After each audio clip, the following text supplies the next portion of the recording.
Before I dive into this unbelievable story that turned my life upside down, I need to ask for your help. Our channel has been experiencing a slight decline in engagement, and subscribing is the simplest way you can support us. It takes just a second, costs absolutely nothing, and ensures we can continue bringing you these incredible real-life stories. Your support means everything to us, and together, we can keep this community growing. Thank you so much for being here. Now let's get into today's story, which still leaves me shaken when I think about how quickly trust can be betrayed by those closest to us. Never thought I'd be sharing my personal family drama online, but here I am at 3 a.m., unable to sleep as my mind races through the nightmare my life has become. I'm Ryan, 36, a single father to my amazing 9-year-old son, Ethan. Since birth, Ethan has lived with a congenital heart condition that severely limits his daily activities. He gets winded climbing stairs, turns pale during even mild physical activity, and has to watch from the sidelines during school sports. His condition isn't immediately life-threatening, but it prevents him from experiencing a normal childhood, something most parents take for granted. The good news was that a specialized cardiac procedure could essentially correct the defect, allowing him to run, play, and just be a regular kid without his lips turning blue or needing to rest every few minutes. As a physical therapist at a rehabilitation center, I've been working double and sometimes triple shifts for the past 3 years to save for this life-changing surgery. The procedure costs $180,000, and insurance would only cover a fraction of it due to some technicality about elective procedures, as if giving my son the ability to breathe normally was somehow optional. Every extra hour I worked, every holiday shift I volunteered for, every weekend I sacrificed meant time away from Ethan, but also brought us one step closer to his surgery. I tracked every dollar saved in a special account I named Ethan's Heart Fund, watching it grow slowly but steadily over the years until finally we were almost there. Some background that's important to this story: I became a single parent when my marriage ended 4 years ago. I discovered text messages on my wife Claire's phone that made it painfully obvious she was having an affair. When confronted, she didn't even try to deny it, just shrugged and said, "These things happen," refusing to tell me who it was with, only that it was complicated and involved someone I knew. I kicked her out immediately, despite being 6 months into Ethan's high-risk pregnancy. Claire pays child support sporadically at best and sees Ethan even less frequently, making excuses about her demanding career in pharmaceutical sales. My family has always treated me with an uncomfortable mix of pity and judgment at gatherings, as if I somehow failed to keep my marriage intact, while the other party in the affair maintained their pristine reputation. My brother Alex has always been my family's golden child. He received the college fund while I got life experience. His wedding was a lavish affair while mine was modest, and his accomplishments are celebrated while mine are overlooked. Alex is a successful cardiologist married to Rebecca, a corporate attorney living in an exclusive neighborhood with their 2 perfectly behaved children. Our parents think Alex can do no wrong, constantly comparing my struggles as a single parent to his seemingly effortless success. This dynamic has created tension between us over the years, but I always tried to maintain a relationship for Ethan's sake, wanting him to have a connection with his extended family, despite the underlying currents of favoritism and judgment. About 8 months ago, our cousin Megan moved in with Alex and Rebecca after a dramatic breakup with her fiancé left her financially strapped and emotionally fragile. She began visiting us frequently, bringing small gifts for Ethan and showing genuine interest in his condition and upcoming surgery. I was touched by her concern. Finally, someone in the family who seemed to truly care about Ethan's well-being beyond superficial inquiries. She asked detailed questions about the surgery timeline, the hospital where it would take place, and even the exact amount we had saved. I interpreted her interest as compassionate and shared everything openly, grateful that a family member was taking Ethan's situation seriously. Looking back now, I realize with sickening clarity that what I mistook for caring questions were actually careful calculations being made right under my nose. Last Thursday started like any other day. I dropped Ethan at school before heading to the rehabilitation center for my morning appointments. During my lunch break, I received an alert from my banking app flagging unusual activity on my accounts. My stomach immediately nodded as I opened the app, praying it was some minor error or perhaps a subscription I'd forgotten about. What I saw instead made my hands shake so violently I knocked over my coffee, scalding my leg through my scrubs. Multiple transfers over the past week had completely emptied Ethan's heart fund. $180,000, representing countless missed bedtimes, exhausting night shifts, and 3 years of sacrifice, gone. I immediately called the bank in a panic, desperately hoping there had been some mistake or technical glitch that could be easily corrected. The customer service representative's response shattered that hope instantly. The transfers appeared legitimate. They had originated from my home IP address using my personal laptop with all the proper security verifications. The transactions looked completely authorized from their end, making it nearly impossible to dispute them as fraudulent. I sat in the staff break room, my mind racing through possibilities while my body went numb. I'm obsessively careful with my banking information. I never write down passwords, never save them automatically, and never share them with anyone. Yet somehow someone had accessed my accounts and methodically drained the money that represented Ethan's chance at a normal childhood.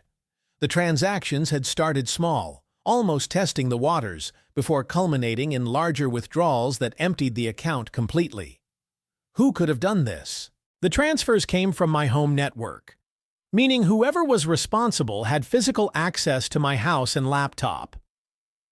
I scrolled through my mental list of recent visitors, trying to identify who might have both opportunity and motive. Then a chilling thought struck me. Megan had been in my home repeatedly over the past months, often watching Ethan while I picked up extra shifts. Megan, who had asked so many questions about the surgery fund, who always seemed to be on her laptop when visiting, who had been so interested in exactly how much we had saved. With trembling fingers, I tried calling her cell phone, straight to voicemail. I sent a text asking her to call me urgently. No response. With a growing sense of dread, I opened Instagram and felt like I'd been punched in the stomach. There on my screen was Megan, posting photos from an international airport lounge with captions about her spontaneous solo adventure to Bali. Another post showed her toasting with champagne in first class, followed by luxury resort views, designer shopping bags, and elaborate meals at exclusive restaurants. The timestamps aligned perfectly with the bank transfers, and the extravagance displayed would have been completely impossible on her non-existent income. She had been unemployed for months, supposedly job hunting while crashing at Alex's place. I knew with absolute certainty I was looking at Ethan's surgery fund being flaunted across social media without a hint of remorse or awareness of what had been stolen. Not money, but my son's chance at a normal life. Shaking with rage and disbelief, I called my brother Alex, expecting him to be equally shocked and appalled. His response instead felt rehearsed and hollow. Megan mentioned taking a trip, but I assumed she'd been saving up. She occasionally used my laptop for job applications, Ryan, but I had no idea about any of this. Something in his voice made me suspicious. There was an undertone of defensiveness that didn't match the situation. Before I could press further, my next-door neighbor Jessica texted me. I wasn't going to say anything because I figured they were invited, but I've seen Alex's car at your house several times recently when you were at work. That black Tesla with the vanity plate, right? It was there Tuesday afternoon and again on Thursday morning. Everything suddenly clicked into terrible focus. Times when large transfers occurred matched exactly with times I was confirmed to be at work. Times when supposedly only Megan had been watching Ethan. Times when apparently Alex had also been present. When I got home that evening, Ethan saw me crying and brought me his favorite action figure saying, "Don't worry, Dad, Captain America will protect us." Meanwhile, the money that was meant to fix his heart was funding my cousin's luxury Bali villa and Instagram photo shoots. How could I explain to my 9-year-old that people he trusted, his own family, had stolen his chance to breathe properly? to run without getting dizzy, to play soccer with his friends without fear of collapse. How could I tell him that his surgery would need to be postponed indefinitely while I somehow tried to save that enormous sum all over again? Determined to find concrete evidence, I began meticulously documenting everything like my son's future depended on it, because it did. I compiled screenshots of the bank transfers with timestamps, captured Megan's social media posts showing exactly when and where she was spending the stolen money, and printed everything into a comprehensive timeline that covered my dining room table. Something still didn't make sense, though. How had they obtained my passwords? I never saved them on my laptop, never write them down, and some of the transfers happened when Megan wasn't even at my house. I called my internet provider and, after explaining the situation about my son's stolen surgery fund, convinced them to send me the connection logs for my home router. The results confirmed my worst suspicions. Both Alex's MacBook and Megan's iPhone had connected to my Wi-Fi at times that perfectly corresponded with several of the fraudulent transfers. The final piece fell into place when I called Ethan's school on a hunch and spoke to his teacher. "Has anyone besides me picked up Ethan recently?" I asked, already suspecting the answer. "Yes, your brother Alex picked him up twice last week, Tuesday and Thursday afternoons. You sent signed permission notes, remember?" My blood ran cold. I had sent no such notes. Someone had forged my signature, removed my son from school without my knowledge, and gained unrestricted access to my empty house.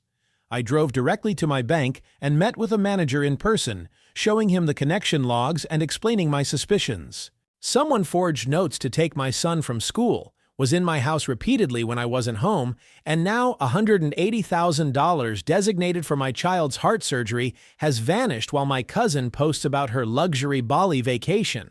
This cannot be coincidence. The bank manager was sympathetic but frustratingly limited in what he could offer. Since the transfers originated from my home network, using my own laptop with correct authentication, they appeared authorized. He agreed to flag the account and initiate a fraud investigation, but warned it could take weeks, possibly months. Meanwhile, Ethan's surgery was scheduled for just 3 weeks away, and I now had no way to pay for it. After days of unanswered calls and messages, Megan finally responded via WhatsApp. Her profile picture showed her lounging on a beachfront daybed with a tropical cocktail, the Bali sunset creating a picture-perfect backdrop that was effectively purchased with my son's health. When confronted directly about taking Ethan's surgery fund, her reply made me physically ill.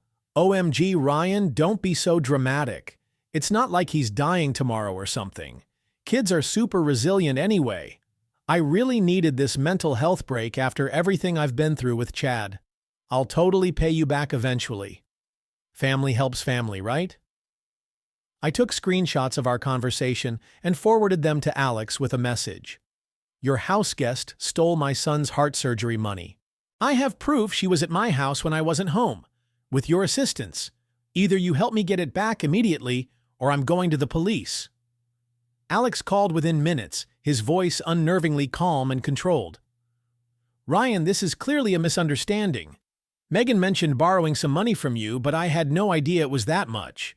Let's discuss this in person when she returns. We can work something out within the family." His choice of words struck me. Borrowing was a staggering mischaracterization of emptying a child's medical fund, and his emphasis on keeping this within the family rather than expressing shock or concern about his nephew's canceled surgery raised serious red flags. "Borrowing?" I repeated incredulously. "She cleared out my account and is posting about her 5-star Bali vacation. That's not borrowing, Alex. That's stealing." He immediately hushed me, responding with alarming coldness. "Keep your voice down. This is a family matter. We don't need police involvement. Think about how this would look to Mom and Dad." That's when the final piece clicked. Alex wasn't just aware of what happened, he was complicit. Why else would he be more concerned about appearances than about his own nephew's life-changing surgery? Why else would he have been at my house when I wasn't home? Why would he help forge school pickup notes? There was something bigger happening, Some context I was missing that would explain how my own brother could participate in stealing from his nephew. That night, I had to tell Ethan that his surgery would be delayed. I tried to frame it as a scheduling issue rather than cancellation, but his face fell despite his brave nod. "That's okay, Dad. I can wait a little longer to have a super heart," he said, then showed me a small carved wooden turtle Megan had given him before her trip. "Look, Cousin Megan is in Bali where these come from. She said turtles are special because they carry their home with them everywhere." I had to excuse myself to the bathroom so he wouldn't see me break down completely. The casual cruelty of giving my son a souvenir purchased with the money stolen from his surgery fund was almost unfathomable. The next morning, I contacted the police and filed a formal report with the detective handling financial crimes, providing my meticulously documented evidence. As I hung up with the detective, my phone pinged with a new Instagram notification. Megan had posted a new photo from an infinity pool overlooking the ocean with the caption, "Some save for their future. I prefer to invest in my present. Live for today. No regrets." That was the final straw. I decided to go nuclear. No more family loyalty, no more protecting reputations, no more concern about appearances. This was about Ethan now, about justice, about consequences for unconscionable actions. I needed to understand why Alex would help Megan steal from his own nephew. It made absolutely no sense.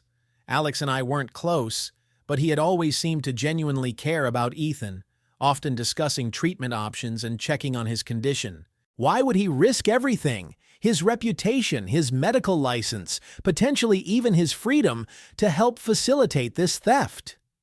I began methodically searching for answers, digging through old emails and documents on my laptop for any clue that might explain this betrayal.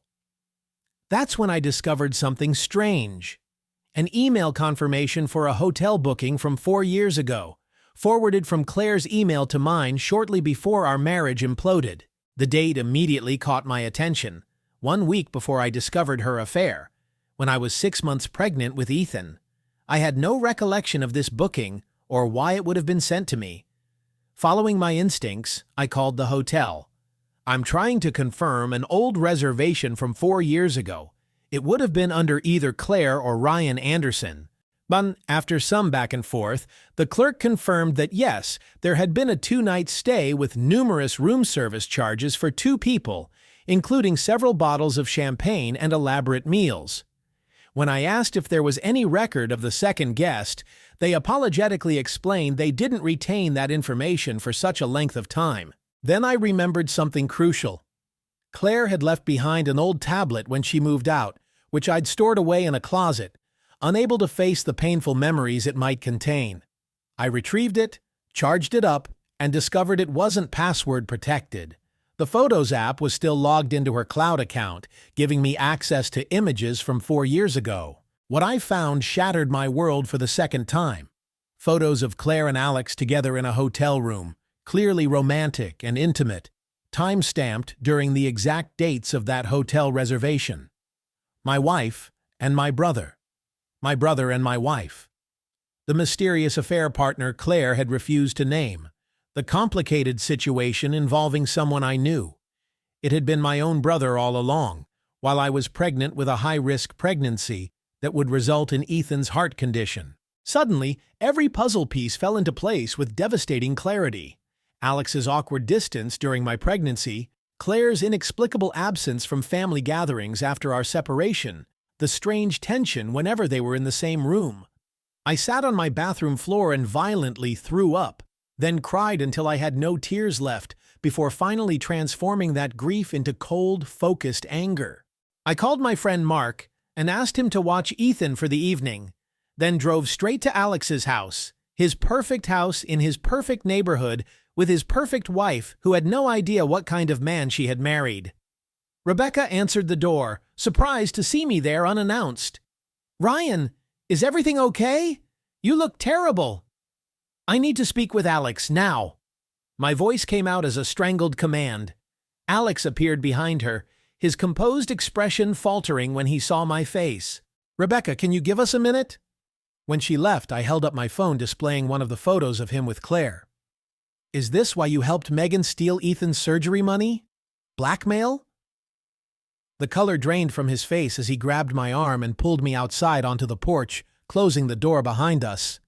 Keep your voice down, he hissed, eyes darting nervously toward the windows where Rebecca might hear. It wasn't like that. Then what was it like, Alex? I demanded, my voice shaking with rage. Sleeping with my wife while I was carrying her child, was that family helping family too? He was crying now, something I hadn't seen since we were children. It was a mistake, he whispered. A terrible mistake. Claire was persistent. I was weak. It only happened a few times. A few times while I was carrying your brother's child, I repeated, the words tasting like poison. Alex wiped his tears, struggling to regain his composure. Megan found those photos on Claire's old Facebook messages when she was using my laptop.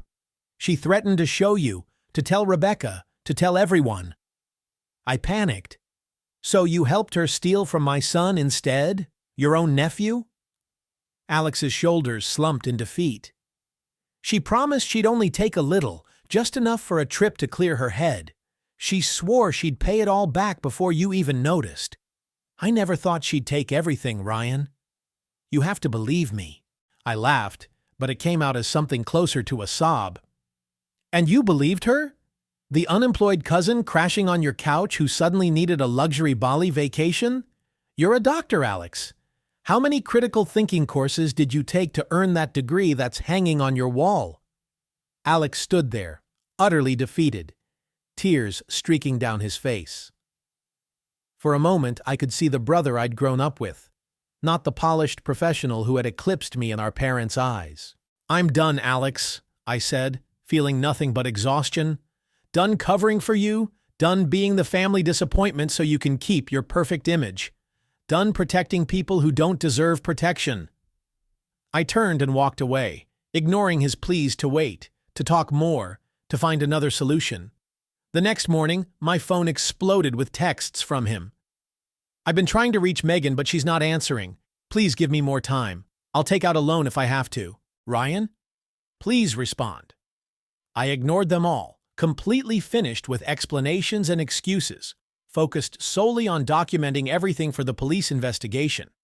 Bank statements, router logs, forged school pickup notes, social media posts, and yes, the photos of Alex and Claire that established motive. Meanwhile, completely oblivious to the storm awaiting her return, Megan continued posting from Bali, spa treatments, waterfall excursions, designer shopping sprees, luxury dining. Then came a post that made me physically shake with anger. A selfie at a sacred temple with the caption, "Taking in the spiritual energy at this ancient site. Some people wait their whole lives for transformative experiences like this. I decided to seize the moment instead. No regrets, blessed and grateful." While my son had to sit out of his school's field day because his heart couldn't handle the activity, while I had to look him in the eyes and postpone the surgery that would allow him to breathe normally, while I picked up yet more extra shifts knowing each hour meant another bedtime story missed, another memory lost. I wasn't going to let them escape consequences. Not this time. Not ever. I gathered every piece of evidence into a comprehensive file. Bank transfers, Megan's vacation posts dripping with entitlement, screenshots of her callous messages, the connection log showing Alex's devices on my network, and sent it to selected family members. Not everyone, just those I trusted. My Aunt Patricia, who had always seen through Alex's perfect facade, my Uncle James, who valued integrity above all else, and my grandparents, who still adhered to old-fashioned notions of right and wrong. I didn't include the photos of Alex and Claire. That was my nuclear option, held in reserve. Within hours, family members began commenting on Megan's posts. Nice infinity pool. Is that what Ethan's heart surgery fund paid for? And enjoying those temple blessings bought with stolen medical money? Alex called immediately, completely hysterical. What have you done? The entire family is texting me asking if I knew about this, demanding explanations. "Did you know Alex?" I asked calmly. "I told you," she said. "She was just borrowing a little," he shouted. $180,000 is not a little, Alex. That's 3 years of my life, my son's chance at a normal heart function. "I'll fix this," he promised, sounding desperate. "I'm taking out a loan tomorrow. I'll replace the money, all of it. Just please, Ryan, don't show those photos to Rebecca. Don't tell anyone else about Claire and me." Megan finally realized the severity of the situation when family members began tagging Bali authorities and reporting her social media accounts. She suddenly went private, then completely offline. My aunt messaged that Megan was frantically trying to book an early flight home, her dream vacation cut short by the reality of consequences rapidly closing in. Then I received a call from an unknown number. It was Rebecca, Alex's wife. "Ryan, it's Rebecca. I need to ask you something, and I need you to be honest with me." Her voice was steady but strained. My heart sank, anticipating what was coming. "Is it true that Alex helped Megan take Ethan's surgery money?" I hesitated, torn between family loyalty and the truth. "Yes," I finally answered. "The evidence points that way." He admitted it to me. There was a long silence before she spoke again.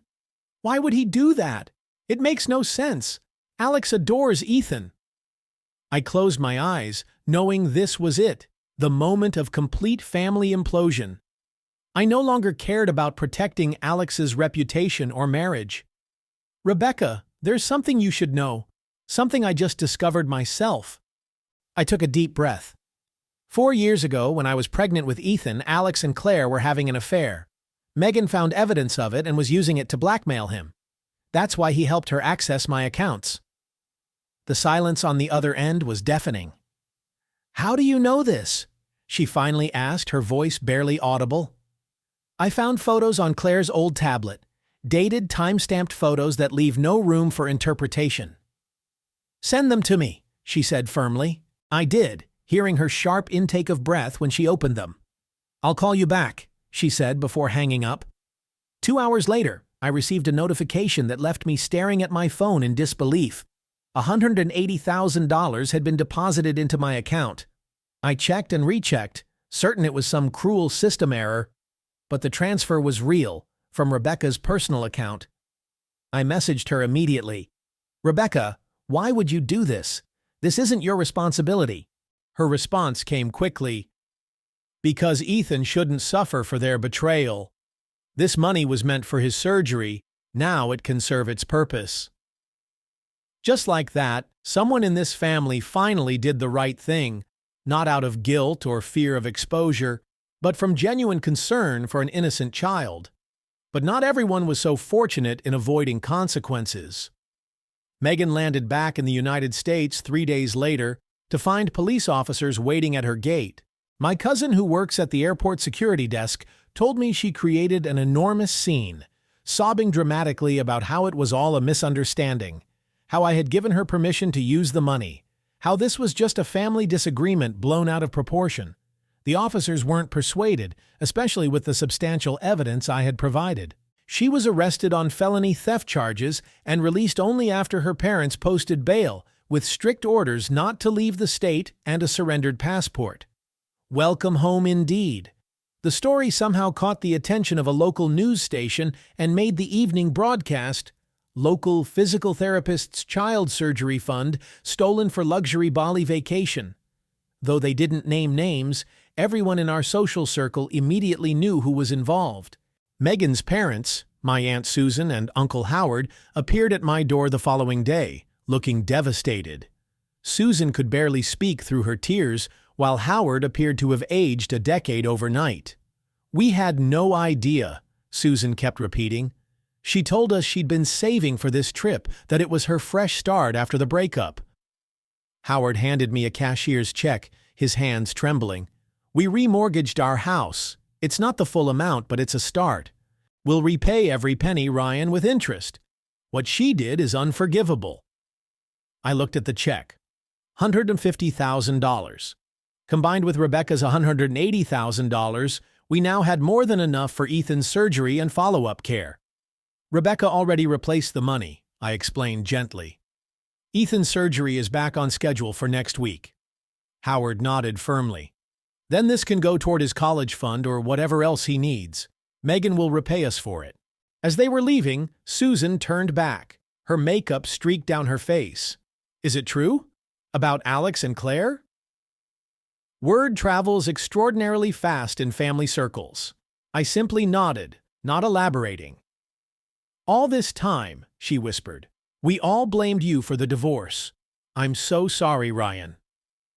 The family was fracturing along new fault lines, with years of assumptions and judgments being reversed in the harsh light of revealed truths. Meanwhile, Alex was experiencing the full impact of his choices. Rebecca moved out the same day she saw those photos, taking their children to her parents' home and filing for divorce immediately. Alex appeared at my door that evening, looking utterly destroyed, unshaven, red-eyed, wearing the same clothes from the day before. Rebecca left me, he croaked, his voice raw. She took the kids to her parents. It's over. He stared at me, seemingly waiting for sympathy or comfort I couldn't possibly provide. I leaned against the doorframe, arms crossed. So now you know how it feels to have your life ripped apart by someone you trusted. He flinched as if I'd physically struck him. Ryan, I made a terrible mistake. With Claire, with Megan, with everything. I'm so sorry. I laughed without humor. Oh, I know you're sorry. Not because you hurt me, not because you stole from Ethan. You're sorry because you got caught. If Megan had kept quiet, if Rebecca had never seen those photos, you'd still be living your perfect life, wouldn't you? Tears streamed down Alex's face, but I felt nothing. No satisfaction, no pity, certainly no forgiveness. Please, he begged. I need to know what happens now. Are you going to tell Mom and Dad? Everyone? I tilted my head, studying him. Tell them what, Alex? That their golden child isn't as perfect as they thought? That he helped a thief rob his own nephew? That he was sleeping with his brother's wife while I was carrying a high-risk pregnancy? Trust me, you don't need my help destroying your life. You've managed that quite effectively on your own. His shoulders sagged in defeat. And us? You and me? He asked, his voice breaking. I looked at my brother, really looked at him, and saw nothing but a stranger. Whatever bond we'd shared had been destroyed long ago, buried under years of betrayal, lies, and selfishness. There is no us anymore, Alex, I said flatly. Then I closed the door in his face, turning back to where Ethan was building a Lego spaceship, blissfully unaware of the family implosion happening around him. The situation reached its dramatic climax at our grandmother's 85th birthday dinner the following weekend. I nearly skipped it, but Aunt Patricia insisted, "Hold your head high," she said. "You've done nothing wrong." I walked in with Ethan, and the room fell silent. Alex was tucked into a corner, barely recognizable, disheveled, unshaven, a shell of his formerly immaculate self. Rebecca wasn't there, obviously. My parents were suddenly overly attentive to Ethan, as if compensating for years of comparative neglect. Then Megan arrived with her parents, having dyed her hair dark brown, as if that could somehow disguise her from the shame attached to her actions. Several relatives stood up and walked out the moment they spotted her. Ethan tugged on my hand, pointed directly at Megan, and asked in his innocent, carrying voice, "Is that the lady who took my heart money?" The room went deadly silent. Megan burst into tears and fled, several people actually applauding as she left. Alex slipped out after her, but not before our father, who had barely spoken directly to me in years, stood up and said firmly, "Don't bother coming back tonight, Alex."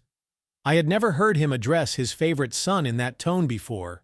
Grandmother patted the seat beside her, pointedly leaving Alex's usual place empty, and as I sat down, she took Ethan's hand in hers and announced loudly, "Family doesn't steal from family. Anyone who thinks otherwise isn't welcome at my table." The family landscape had shifted tectonically, realigning around a new understanding of who deserved trust and respect. I'm writing this final update from the hospital waiting room while Ethan recovers from his successful heart surgery. The procedure went even better than expected. The surgeon said his heart is functioning properly for the first time in his life. He'll be released tomorrow, and within a few weeks he'll be able to run and play just like any other child. The waiting room during his surgery was a study in family dynamics. My parents arrived looking anxious and subdued. Megan's parents brought a small gift and left quickly. Several of my colleagues stopped by with coffee and support. Rebecca came briefly to check on Ethan's progress. Alex didn't appear in person but texted repeatedly asking for updates. I didn't respond. As for the aftermath, Karma has been working overtime. Megan accepted a plea deal, felony theft, 3 years probation, 300 hours of community service, and full restitution. Her job prospects have evaporated. Turns out employers aren't eager to hire someone who steals surgery money from children with heart defects. She's working retail and living with her parents. Her social media now conspicuously devoid of luxury travel photos. Alex's life has collapsed entirely. The hospital ethics board couldn't fire him for personal conduct, but placed him on probation and stripped him of his committee positions. His medical colleagues have distanced themselves. Rebecca got primary custody of their children in the divorce, and he's living in a small apartment across town with weekend visitation. Our parents, who had always favored him unquestioningly, now find themselves reevaluating a lifetime of assumptions and judgments. Yesterday, Ethan ran across the hospital corridor, actually ran, without getting winded or turning blue. I sat on a nearby chair watching him and just sobbed. A passing nurse probably thought I was having a breakdown, but I didn't care. 3 months ago, my world imploded. My son's surgery fund stolen, family betrayals exposed, old wounds ripped open. But today, listening to Ethan laugh unreservedly for the first time, a sound I'd never fully heard before, I feel something unexpected. Peace. Sometimes family is who you choose, not who you're related to. Sometimes karma delivers exactly what people deserve. Ethan asked me yesterday if his heart was fixed forever now. I told him yes. Mine might take a little longer to heal, but watching him thrive is the best medicine I could ask for.